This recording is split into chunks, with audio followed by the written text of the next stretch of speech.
and gentlemen, welcome to AltaSea at the Port of Los Angeles.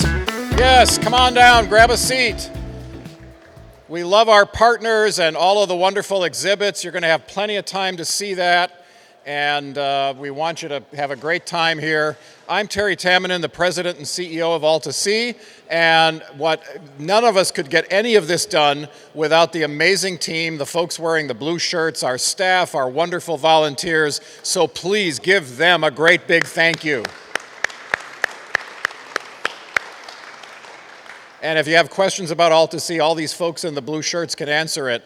Is Cindy Alvitre, there she is. We're going to have you come up in just a moment. For those of you that don't know AltaSea, it's a nonprofit that took over these 110-year-old warehouses, and we've spent $50 million from various generous donors, including some of your tax dollars, to be honest, to renovate this into a modern hub for the blue economy. And so that means things like aquaculture, where you can grow kelp that grows as much as 2 feet a day. You can farm it and extract food and fuel and pharmaceuticals and all kinds of amazing things.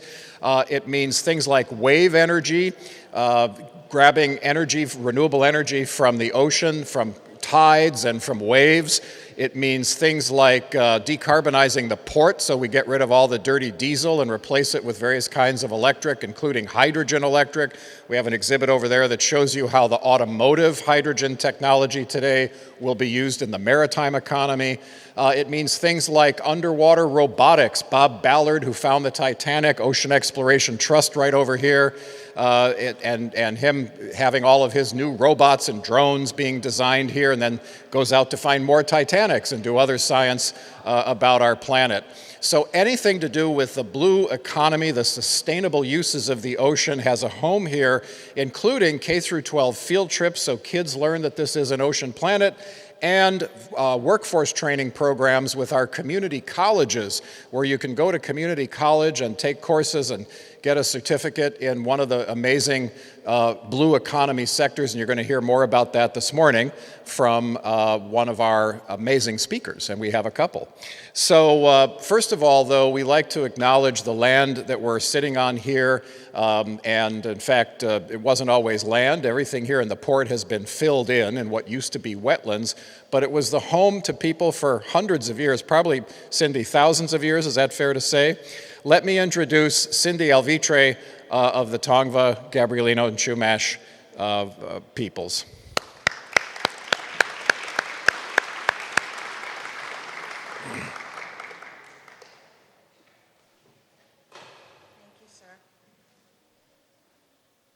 Hyamte Tamet. Good morning, everybody. That's how we greet each other. We say Hyamte Tamet, which means look what's above you, it's the sun. So if we can all say that, Hyamte Tamet. Hyamte Tamet. Nitwanan Cindy Alvitre. My name is Cindy Alvitre. I am Gabrielino Tongva and descendant from the village that was actually located here, which was Huhuibit. My grandmother was Maria Paja, who she was married into. Well, she wasn't actually legally married, into the Dominguez family. There's a lot there. I'm not going to go into that story, okay? But anyway, this land is precious, and as that opening, I just want to, as a collective of human beings, as a collective of people who care and are here today, to acknowledge the ancestors, the land, the water, the relatives, and thank them all for all the blessings that they have given to us that have carried us forward to this day.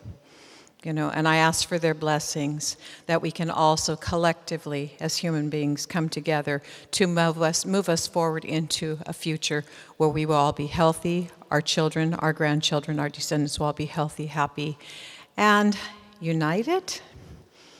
It's a big hope. It's a big dream. It can happen. My dreams have come true. I want to thank you all for being here today and look forward to seeing you around. Thank you. And thank you, ancestors.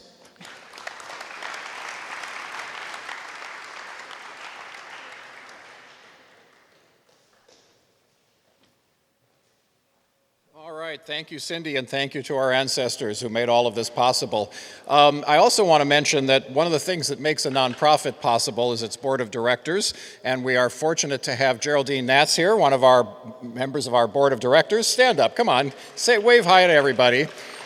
And Geraldine is truly remarkable in not only being one of our trustees, but she was, I think, the first woman to run a major port in the United States. She ran the Port of Los Angeles for many years and is one of the creators of the idea of AltaSea and what to use this old, what was a dilapidated cargo shed, and to turn it into the modern blue economy. So if you have any questions about the history of the port, she's written all kinds of amazing books and sort of how did the train tracks get here? How did all of this come to be? Go talk to Geraldine.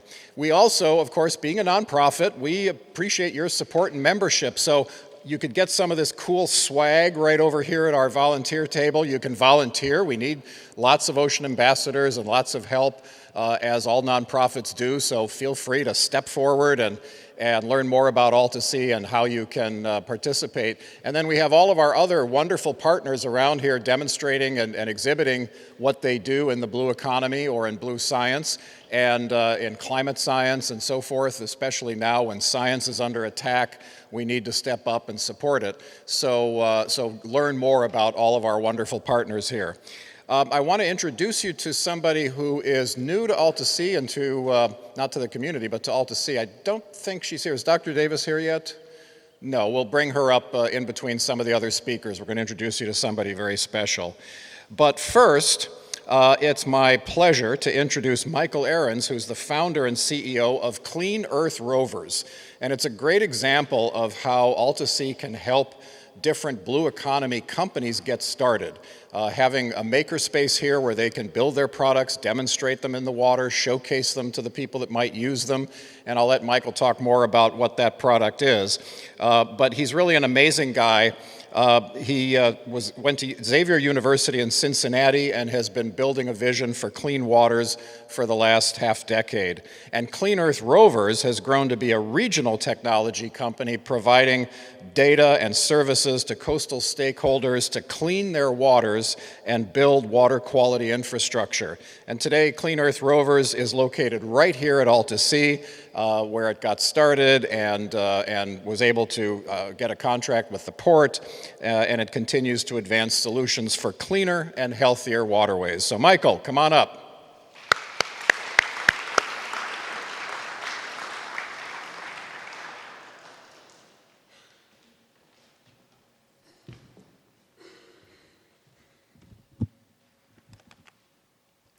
Hello, everybody. My name is Michael Arens, and thank you, AltaSea, for having me as the speaker for today. A little bit about Clean Earth Rovers. As Terry mentioned, I started this back in 2019 when I was in my undergraduate program at Xavier University. And just kind of by the grace of God, was led out here to Southern California, where AltaSea and AltaSea partners have been really a great landing pad for us to get our feet off the ground and launch our products. So we've been working on Clean Earth Rovers since then. We had some of our first prototypes in 2021, and then we've been in the market since 2023 and just continue to grow through the support of partnerships like this. So Clean Earth Rovers is a company where we help waterway stakeholders automate how they manage pollutants in their waterways. So our mission is to help automate water quality monitoring, so touching all the different waterways around the country, helping scale infrastructure around data acquisition and pollution insights, as well as building some real infrastructure and how we actually manage the pollutants that we identify in these waterways. So anything from trash, oil, algae, dead fish, we want to be able to provide better insights for those people so they can make smarter decisions at the end of the day. And I don't know how many people are truly familiar with this problem, but our waterways are severely polluted around the United States. Over half of them are considered impaired, which just means they're not safe for regular recreational use. So fishing, kayaking, swimming, all those fun things that we like to do are actually at risk for the ecological environments as well as human exposure at different times. And since the Clean Water Act passed, we've poured trillions of dollars into trying to solve and remediate these issues.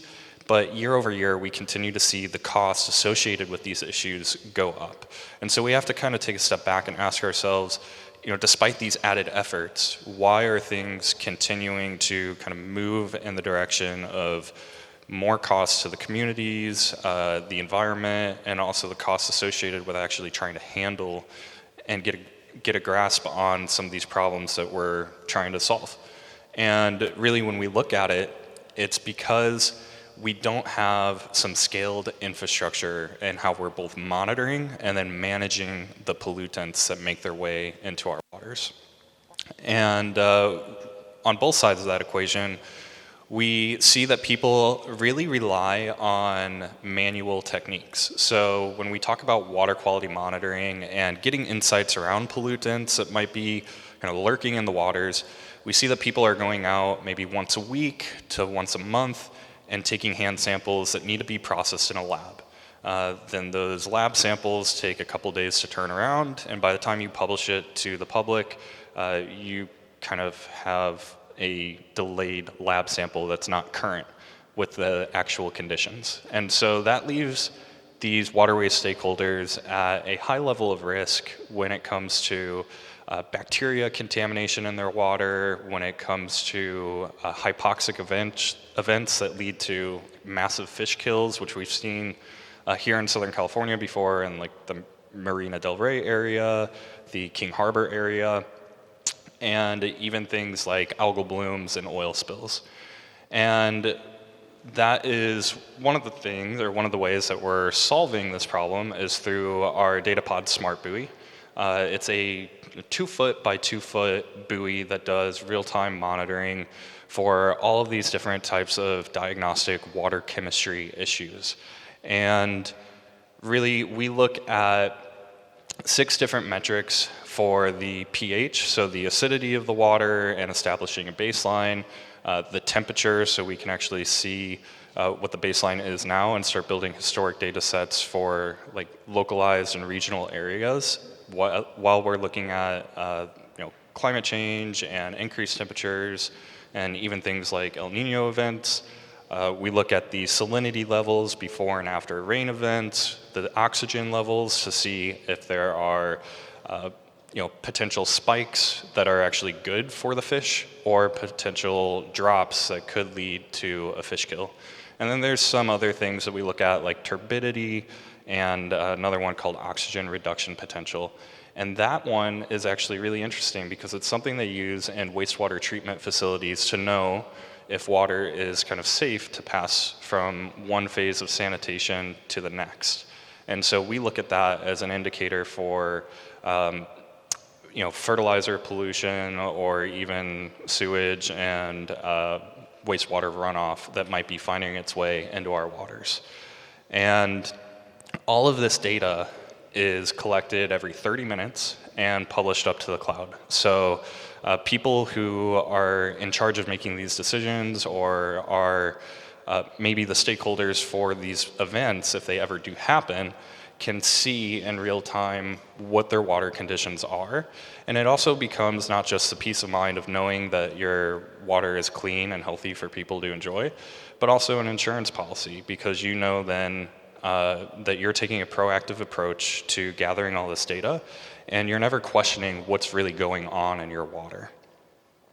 We've also built in some really cool insights with the machine learning and AI race that's kind of going on. We wanted to see, well, how can we involve that to be used for something good? And we have now some probability scores that we give people on their risk and kind of decoding what this raw data means. So we'll tell people what their percentage risk is for an algal bloom, a fish kill, sewage or E. coli contamination, as well as even some custom sensors that would do crude oil detection and things like that.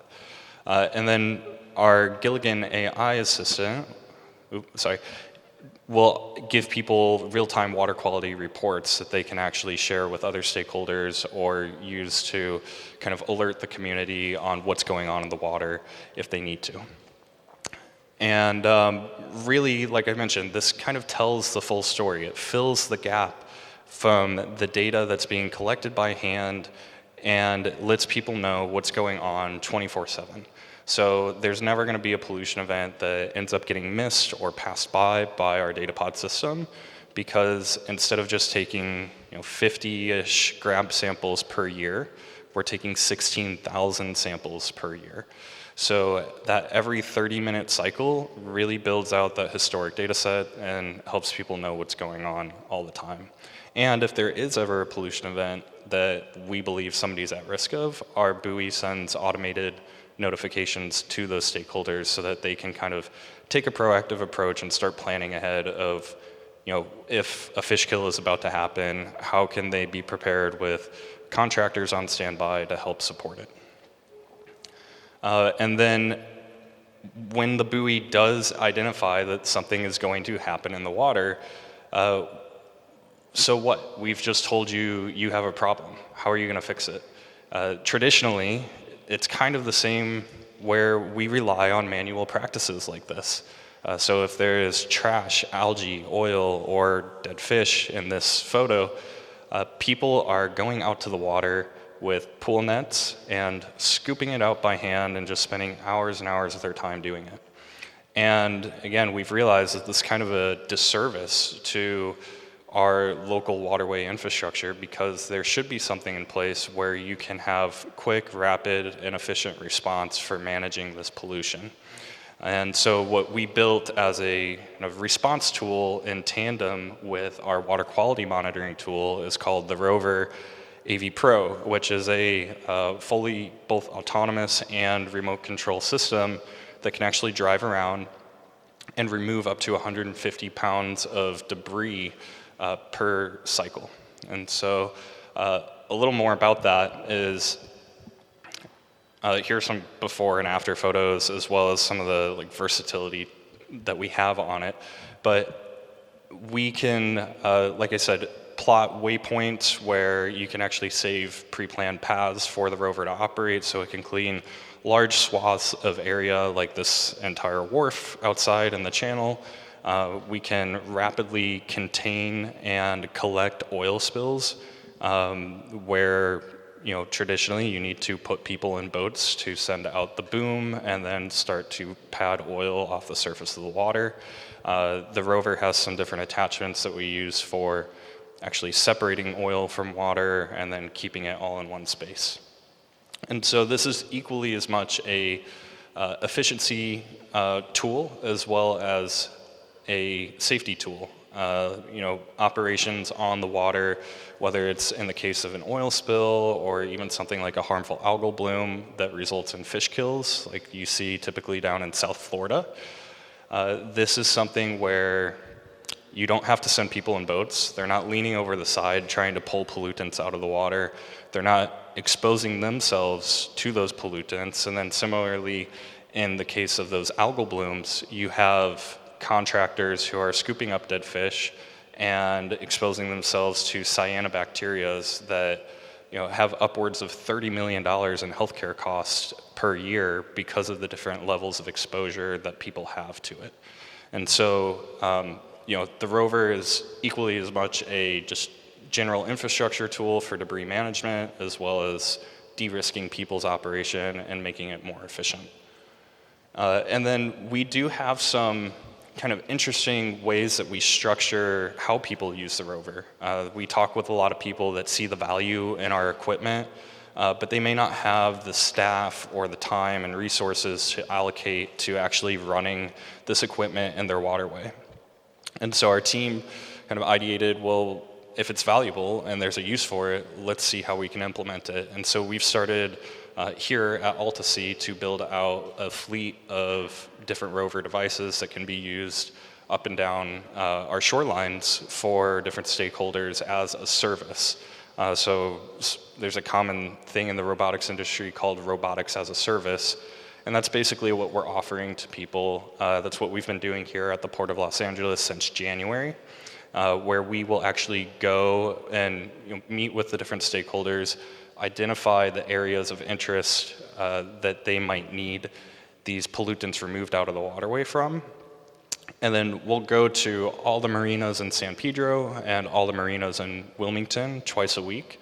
We'll actually locate where the debris is at that time and during the day.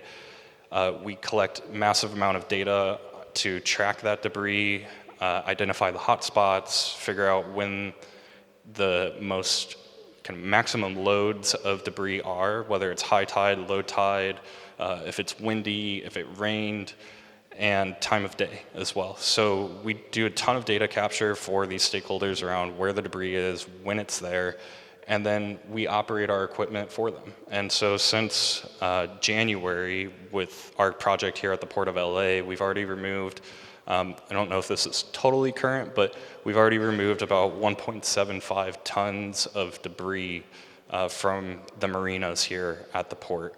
And another project that we do this for, the city of Huntington Beach down in Huntington Harbor, we've been running that for a little over 2 years now, and we've removed over 10 tons of trash from their harbor.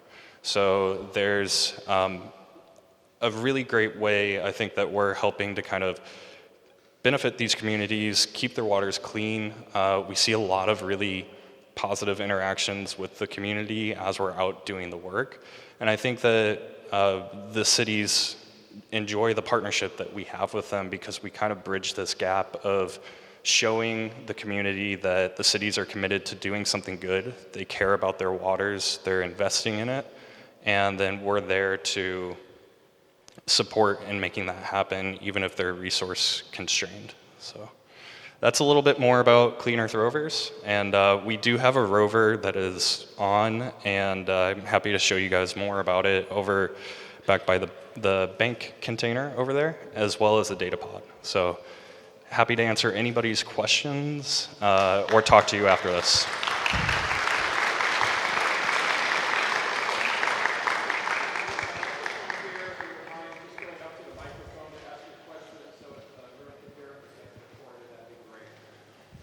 So do you have any of the buoys deployed in the harbor? Here, Yeah. at the port. So we did a pilot with Braid Theory. We had some buoys out here in the channel, and then we had kind of a generation 1 buoy, and we're deploying our generation 2 buoys now. So our entire fleet that's been in the water is slowly getting pulled out and then replaced. So we're not doing current data collection here, but we hope to. Okay. And then the data that you collect, is it available to the public, or it basically goes to your client?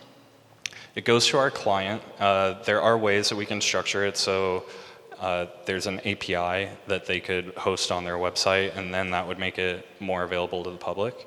But it is a subscription-based model. So, for instance, if the Port of LA were to want access to this data, they would have a subscription based on a dollar amount per buoy that they deploy. And then everybody at the port who wants access to it could have access. They get all the insights and access to the dashboard. And then they can even download the data to raw data files that they can do different types of manipulation with, or more analytics. So there's lots of different ways for people to use it on just the subscription side of things. And I just might suggest you need to look into doing this at Catalina Landing in Long Beach. Okay. So. Well, we just got one of the buoys put into Alamitos Bay in Long Beach. Oh, okay, So okay. we'd like to continue to grow our footprint there as well. Because I wait online for the ferry going over to Catalina, and all the trash just collects up in there, and it's like kind of gross. For your surface rover, how is it powered? Can it be scaled up to collect large amounts of plastic from the surface? Yes, so it's fully electric and battery powered. We actually designed it to have about 20 hours of battery life on it per charge. And that was with the thought process of, as we sell these to people that are going to be using them in their everyday operation, Maybe they have it out there for the entire day and then forget to plug it in and need it the next day. So we kind of went overkill on the battery support for it. And then to your question about scaling it up, we do have the ability to scale it up. We haven't because there's just not a customer need at the time. But also we found this niche fit within the ports and harbors. The Rover at its current size is able to get back and behind the docks and under gangways and really into these tight corners where we see trash likes to accumulate.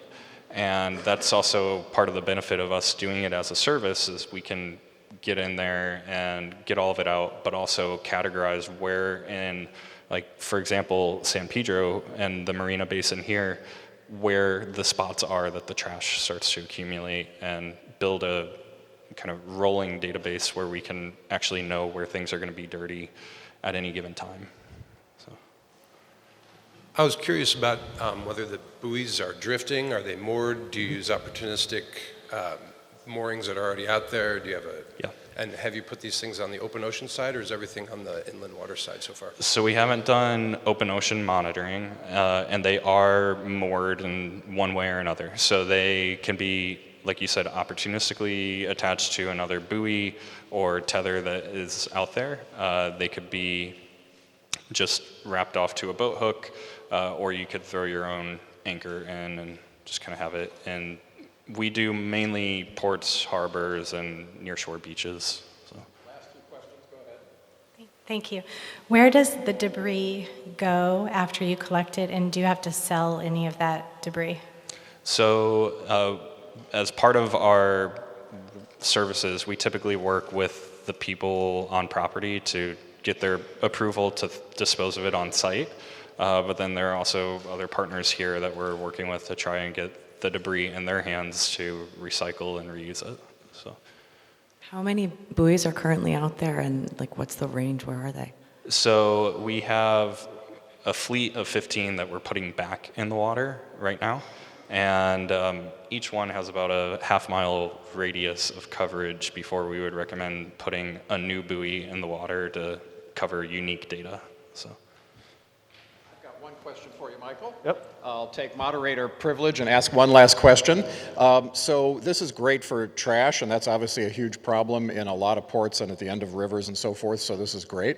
What about oil spills? That's obviously one of our biggest concerns, especially here with the oil terminals and so forth in Santa Monica Bay. Can the Clean Earth Rover clean up an oil spill? Yes, so we can, just with a carabiner clip, attach absorbent oil boom, containment boom for spill collection, and then we even have, you can see it a couple slides back, a version of the rover here called the Spill Rover. So that's with one of our partners in Carlsbad called Spill Bully. It's like a white labeled product. They do a lot of oil spill supplies and absorbents. That version of the rover will actually separate oil off the surface of the water and then pump it into a secondary containment bladder. So that bladder then becomes full of oil, and you can bring it back to shore and dispose of it properly through different methods. So. Fantastic. Thank you. Give him a great big round of applause. Thank you so much. We're very proud of all of our entrepreneurs, but the people that are solving these big problems we're particularly proud of, and this is great innovation, and it's all happening here at AltaSea. Well, before we get to our next speaker, I want to introduce someone very special who I've gotten to know recently, Dr. Ayanna Davis. She has recently won an election to become your next assembly member representing this district, replacing outgoing Mike Gibson. I think there is one more election to come, but that one's sort of pro forma. Bottom line is, let me be the first to introduce you to the new assembly member for this district, Dr. Ayanna Davis. Thank you very much. I am Dr. Ayanna Davis, but most importantly, I am a mother. And I am a 32-year educator with LAUSD, and 28 years I've served as a principal. So right now I currently serve as a Compton School Board member, and we have partnered with AltaSea. Davis Middle School has been our students who've had the benefit of learning a pathway through education, workforce development, economic development, through environmental justice.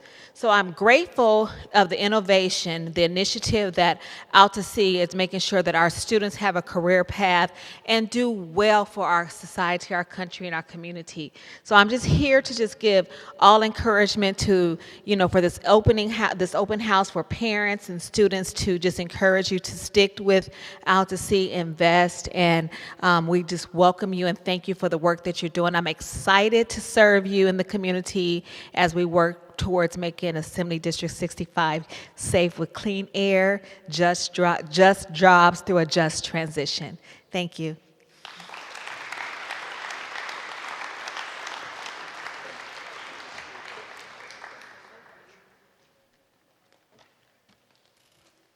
We're going to be very well represented, let me tell you, and that was a perfect setup to our next speaker because, as I mentioned here, in addition to hosting companies like Clean Earth Rovers and the entrepreneurs and trying to help them get started. We have education programs, K through 12, thousands of kids come through here. And it's not just a fun thing where they get to see some kelp and maybe put a rover in the water and operate it like a drone. It's also every grade level that comes in here, what the kids learn that day is tied to their math and science curriculum. And we also teach the teachers, because if the teachers don't know how what the kids are learning today ties to that curriculum, they might not be able to use it in the classroom. So we have professional development and thousands of kids coming through here and really meaningful field trips. But that then we hope leads to the workforce that with our community colleges all up and down the state will create these workers of the future. We have certificate programs in aquaculture, in hydrogen in the maritime economy, and in underwater robotics, with more to come. Anyone can go to a community college, get those courses, and get a certificate and a good job. So where do those jobs lead, and what are we doing here to support these businesses, especially these startups? And that's where now another trustee of AltaSea, we're very proud to have her as a trustee, is Carolyn Hull, who is our Director of Economic and Workforce Development. And she did a similar job for the city of Los Angeles. And so we're very fortunate not only to have her as a trustee, but to have her leading that program here, because economic and workforce development is really what it's all about. Please welcome Carolyn Hull.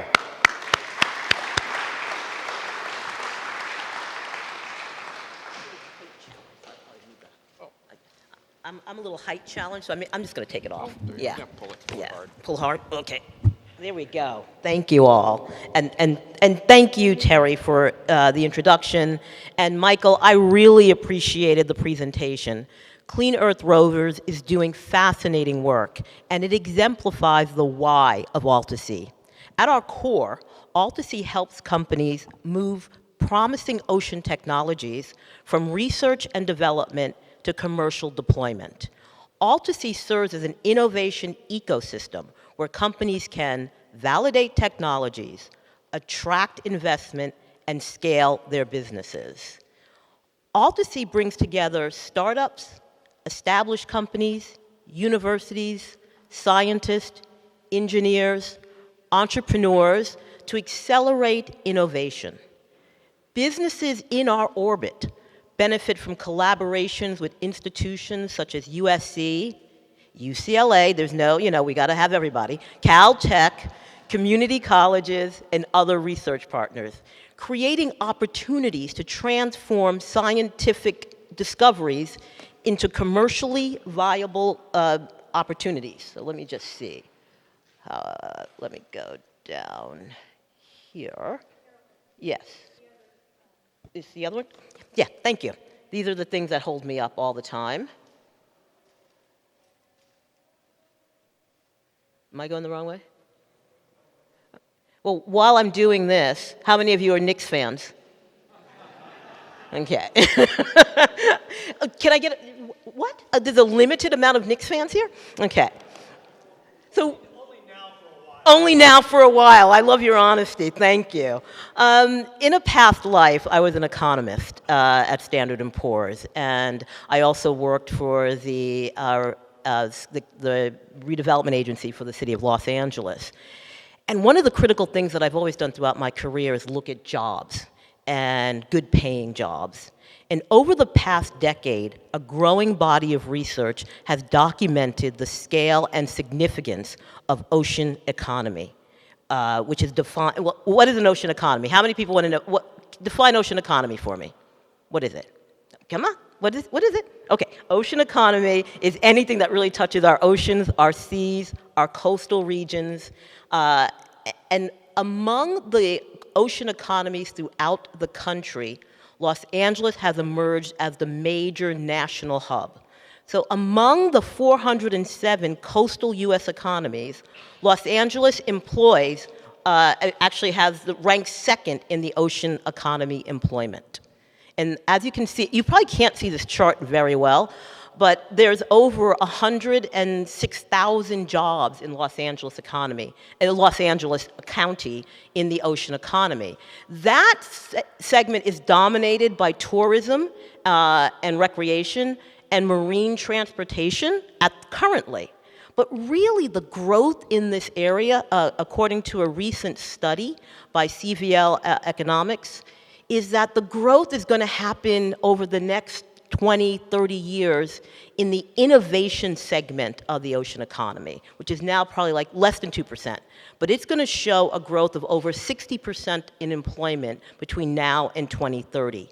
And what's especially pleasing about that statistic is that many of those jobs, in fact, a growing number of those jobs, will have living wages associated with them and do not require a four-year degree. And they're what we call living wage jobs and middle-skilled jobs. So that's really something that is exciting for us to look forward to, and looking at the growth in the innovation economy for AltaSea, the work that AltaSea does here. And so AltaSea is here to connect the dots in the blue economy. We support businesses in numerous ways, including public policy. This is really one of Terry's areas of expertise. This effort aims to connect industry with policy, fostering an environment where these sectors can thrive while addressing sustainability and equity concerns. Really, one of the things that's the hallmark of AltaSea as we work with our businesses is this concept of justice and equity, and looking at how we can create equitable jobs and work with our businesses to support that. And not only that, when you look around, we provide a physical infrastructure for real-world testing with over 180,000 square feet of renovated warehouse space, and more to come. And we are preparing the next generation of blue economy workers through educational programs, paid workforce learning experience, such as internships and apprenticeships. I cannot emphasize enough how important it is that the partnerships that we have developed with our companies, with the community colleges, and spearheaded by Janet. Janet, raise your hand.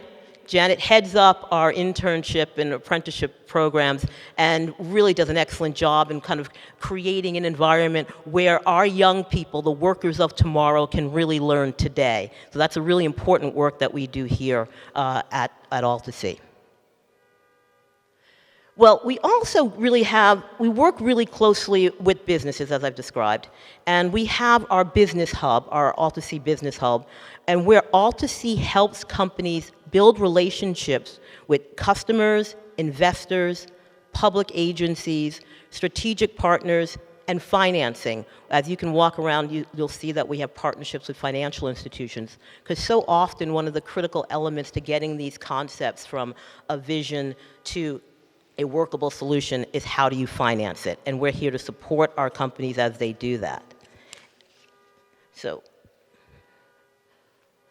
one of the things that's really important to the work that we're doing in the blue economy, because the blue economy is really an innovative economy, and I've worked in government for a long time, and I'm going to tell you something that's a secret.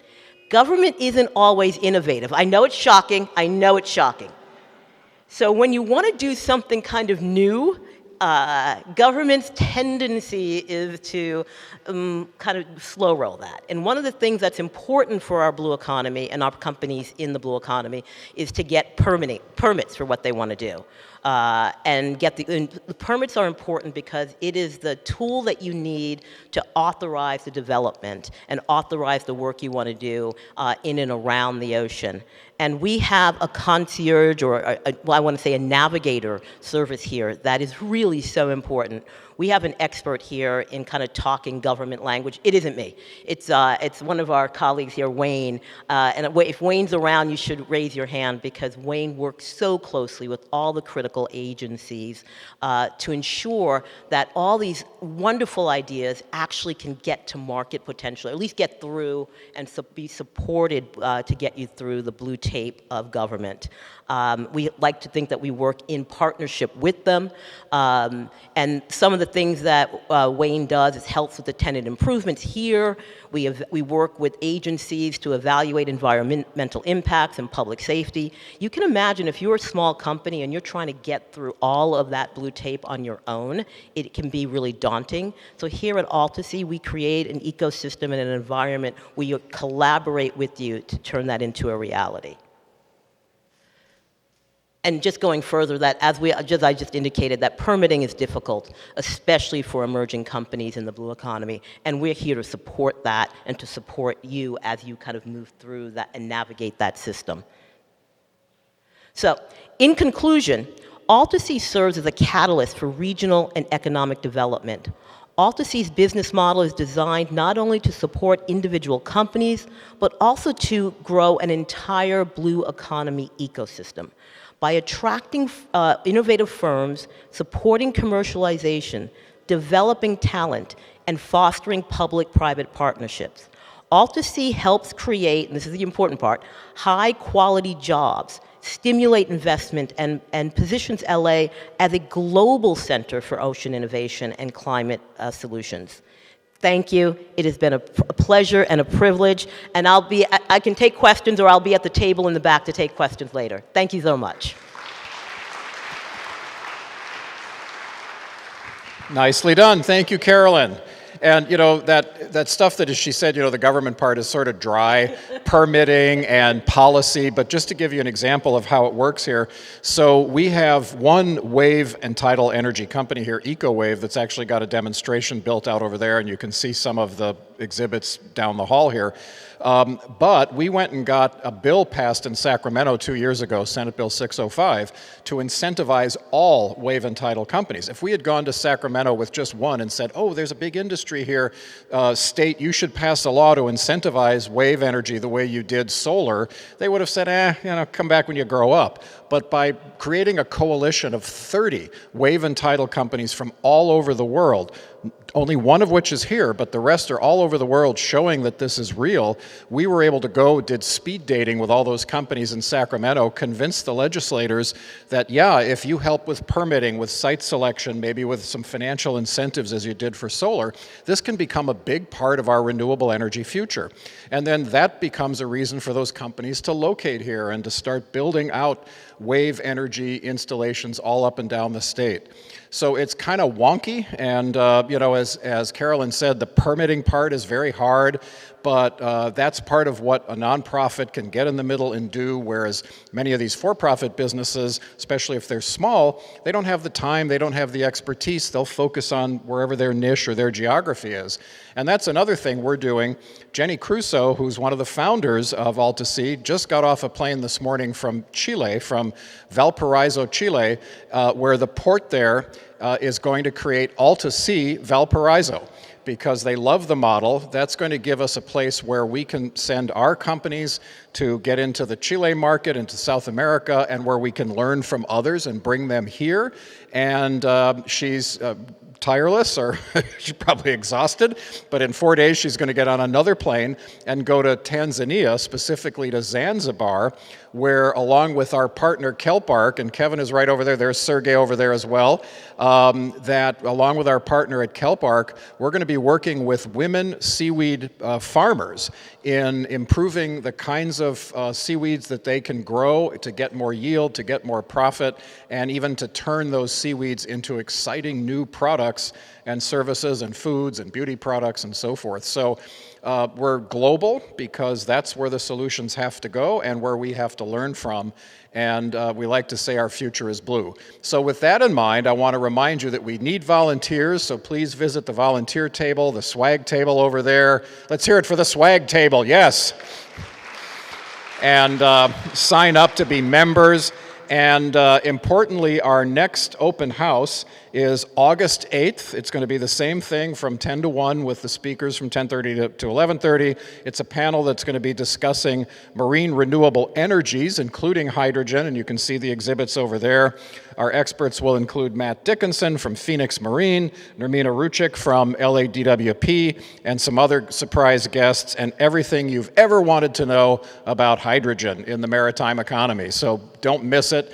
And again, every time you come here, there will be something new. As you can see, Sirens is building their coffee shop back there, and I'll bet by the August 8th open house, you're going to see, it might not be done, but you're going to see the construction will be underway behind the fences there, and in a couple of months, there's going to be a great coffee shop there, so, and we're all caffeine fueled, so we need it.